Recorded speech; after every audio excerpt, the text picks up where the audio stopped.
আজকে সকালে পত্রিকায় দেখলাম ইউনূস সাহেব আজকে সকালে বলেছেন যে আগামী ডিসেম্বর কিংবা জানুয়ারি নাগাদ বাংলাদেশের নির্বাচন অনুষ্ঠিত হবে। আমার তরফ থেকে, আপনাদের তরফ থেকে ইউনূস সাহেবকে একটি ধন্যবাদ। তবে কিছু কথা খোলাখুলি বলে দিতে চাই ইউনূস সাহেব আপনাকে এবং আপনার সরকারকে। ইদানিংকালে আমরা দেখতে পাচ্ছি আপনার কিছু উপদেষ্টাদের কিছু কথাবার্তায় যে তারা আমাদের প্রতি এমন বিরূপ প্রতিক্রিয়া দেয়, এমন ভাবে কথা বলে, এমনকি মনে হয় যে এই আন্দোলন শুধুমাত্র তাদেরই আন্দোলন। আমার ভাইয়েরা তোমরা আমার যে বয়সে ছোট, আমি তুমি করেই বলি, সরকার নামানো আর সরকার চালানো এক কথা না। ভাইয়েরা, তোমাদের মনে রাখতে হবে, তোমরা হয়তো 10 বলে 20 রান করেছ, কিন্তু 180 রান বাংলাদেশের মানুষ করেছে 17 বছর। তোমাদের এই অশ্রদ্ধা, তোমাদের এই কথা বলার ধরন দেখে আমাদের মনে হয় যে তোমাদের মধ্যে ইচ্ছা, আশা, আকাঙ্ক্ষা জেগেছে যে তোমরা নির্বাচনে করে এই সরকারে থাকবা। আমার কোনো অসুবিধা নাই, তোমরা দল করো, তোমরা নির্বাচন করো, কিন্তু কোন দলকে ক্ষমতায় আনার জন্য নির্বাচনকে কোনোভাবে বিলম্বিত করা যাবে না। বাংলাদেশের মানুষ 17 বছর ভোট দেয় নাই।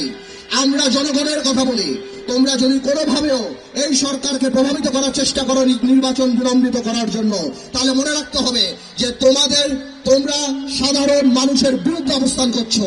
আর সাধারণ মানুষের বিরুদ্ধে অবস্থান করলে আমার ভাইয়ের একটা কথা পরিষ্কার, শেখ হাসিনা বা আওয়ামী লীগ সরকারের কিন্তু 17 বছরে মাথা খারাপ হয়ে গেছে। তোমাদের মাথা খারাপ হতে 17 মিনিট সময় লাগবে না ভাই। আমরা তোমাদেরকে সহযোগিতা করতে চাই, আমরা উন্নয়নমুখী, আমরা সংস্কারমুখী একটা নির্বাচন চাই, নির্বাচনমুখী একটা সংস্কার চাই, যাতে করে মানুষ তার ভোট দিয়ে যেতে পারে। আমরা 17 বছর আওয়ামী দুঃশাসনের কথা ভুলি নাই। আমাদের এখনো মনে পড়ে 3টা ভোট কিভাবে তারা মানুষের গলায় পাড়া দিয়ে গণতন্ত্রকে হত্যা করে তারা সেখানে জেগে বসেছিল। ভাইয়েরা আমার, আরেকটা কথা না বললেই না, এই সরকার যেহেতু আজকের বক্তব্যের পর দৃশ্যমান বা প্রতীয়মান যে এই সরকার হয়তো আরো 1 বছর থাকবে, সরকারকে আমরা অনুরোধ করব আপনারা সাধারণ মানুষের কথা চিন্তা করেন।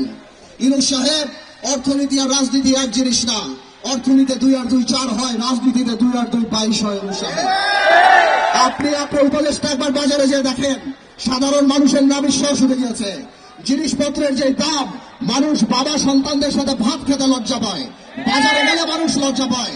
ইউনূস সাহেব, আমি বারবার বলেছিলাম আপনাকে জনসম্পৃক্ত কিছু উপদেষ্টা রাখুন।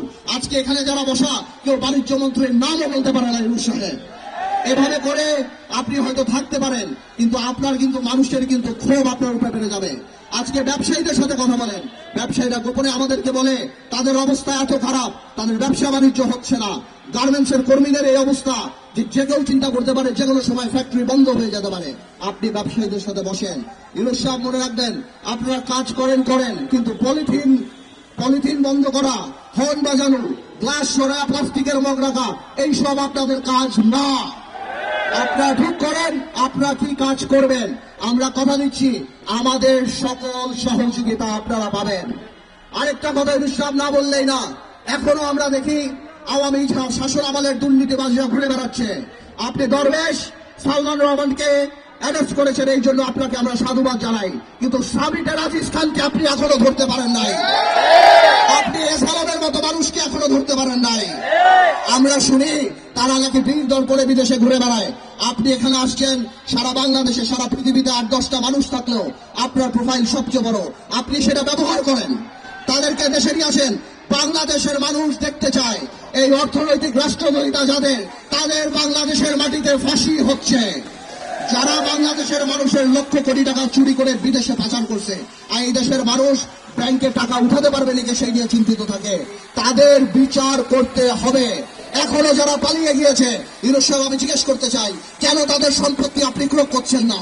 কেন তাদের এখানকার যে স্থাবর সম্পত্তি সেগুলি আপনারা নিয়ে যাচ্ছেন না? প্রিয় ভাইয়েরা বোনেরা, আমি কথা বললে আরো অনেক কিছু বলতে পারি, তবে আমি কথা এতটুকুই বলতে চাই, আমরা চাই ইউনূস সরকার সফল হোক। আমরা চাই এই আন্দোলনে আমার যে ছাত্র ভাইয়েরা, ছাত্র বৈষম্য আন্দোলনের নেতারা যারা যে আত্মত্যাগ দিয়েছে, তাদের জন্য দুর্বলতা আমাদের হৃদয়ে আছে। আমরা চাই ভবিষ্যতে তারা যদি রাজনীতিতে আসে ভালো কিছু করে। কিন্তু ভাইয়েরা আমার, এখন জাতি গঠন প্রক্রিয়ায় থাকতে হবে। সবাই মিলে মিশে কাজ করতে হবে দেশকে এগিয়ে নেওয়ার জন্য। 50 বছরে আমরা যেভাবে পিছিয়ে গিয়েছি, আজকে বিজয় দিবস, একটা রাজনৈতিক দল গত 17 বছরে শুধুমাত্র পুরো স্বাধীনতা একটা মহানায়ককেই দায়িত্ব দিয়েছে, আর কারো দায়িত্ব দেয় নাই। শহীদ রাষ্ট্রপতি জিয়াউর রহমান থেকে আরম্ভ করে তাজউদ্দিন সাহেব থেকে আরম্ভ করে অন্য কারো কোনো ক্রেডিট এই সরকার দেয় নাই। ইতিহাস জানতে হবে, আমাদের ইতিহাস নিয়ে কাজ করতে হবে, আমাদের বাংলাদেশ নিয়ে কাজ করতে হবে, আমাদের ভবিষ্যৎ প্রজন্ম নিয়ে কাজ করতে হবে। আগামীতে আমরা পজিটিভ বাংলাদেশ বানাতে চাই, আগামীতে আমরা সমৃদ্ধ বাংলাদেশ বানাতে চাই। আমাদের মাথায় রাখতে হবে 5 তারিখ, 5ই আগস্ট এবং 16ই ডিসেম্বরকে আমরা সিম্বল অফ ফ্রিডম হিসাবে নেব, হেট্রেড না। সেটা নিয়ে আমরা সামনের দিকে এগিয়ে যাব।